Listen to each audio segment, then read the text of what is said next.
Segitu sulitnya jadi orang jujur dan baik di Indonesia karena emang udah tersistem dengan baik bobroknya itu. Mulai dari masuk ke Polri yang ngabisin biaya hingga 300 juta. Jadi anggota DPR MPR dan caleg yang ngabisin uang bahkan miliaran. Belum lagi biaya pendidikan yang super mahal.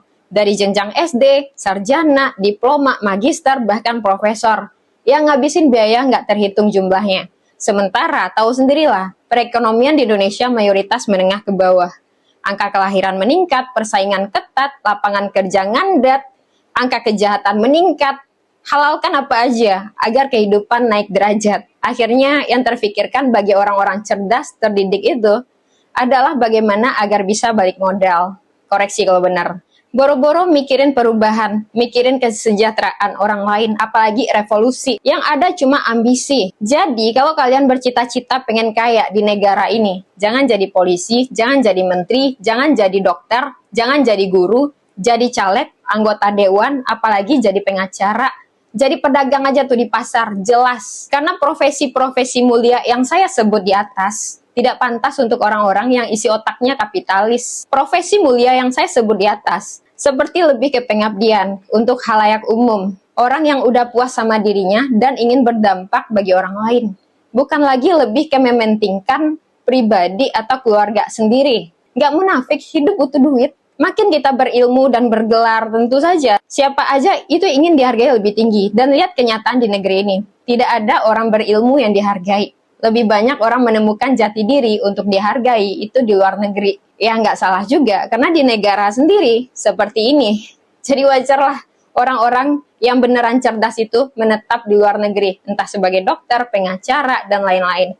Ya, karena apa yang mereka dapatkan itu sesuai. Sementara di negara ini udah tersistem. Kita kerja mati-matian, sekeras-kerasnya, penghasilan tetap ala kadarnya. Makin berilmu tinggi, makin tidak dihargai. Makanya banyak terjadi korupsi.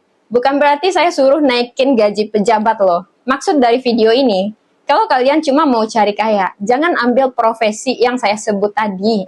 Kayalah sekaya-kayanya, tapi jangan culas. Jangan makan uang rakyat, jangan meras rakyat, jangan porotin rakyat, jangan jadi mafia hukum, mafia berkedok pendidikan, berkedok kesehatan. Jika ujung-ujungnya Anda berbisnis dari dalam, tidak semua hal bisa dijadikan cuan. Apa jadinya jika negeri ini semua seperti oknum? Hancur. Kalian pergi ke dokter, ketemu oknum. Dokter bilang biaya berobatnya 500 juta, padahal sakitnya nggak seberapa. Lalu dokternya kehilangan mobil, lapor polisi, dimintai duit 100 juta dengan alasan perlu proses hukum dan bayar pengacara segala. Terus apa jadinya semua orang yang ahli di bidangnya jadi mafia? Karena yang ngerti di bidang tersebut ya hanya dia. Bisa serempak kalian semua jadi maling dan tukang palak berseragam. Ini yang saya sebut lagi-lagi oknum ya, yang udah terlampau banyak jumlahnya. Jangan ngimpi Indonesia emas. UKT mahal, orang yang ahli di bidang pendidikan jadi mafia. Dan jual kurikulum dengan alasan mencerdaskan generasi bangsa. Jual instansi kampus agar pembayaran kuliah semakin naik dan mahal. Lalu abis kuliah nggak tahu mau kerja apa. Biar balik modal ya kembali lagi jadi mafia.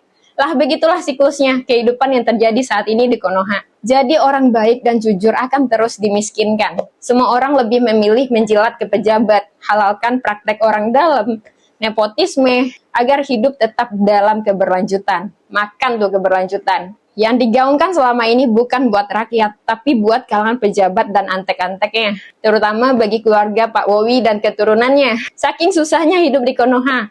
Labrak saja aturan, hidup kan nggak pakai hati nurani.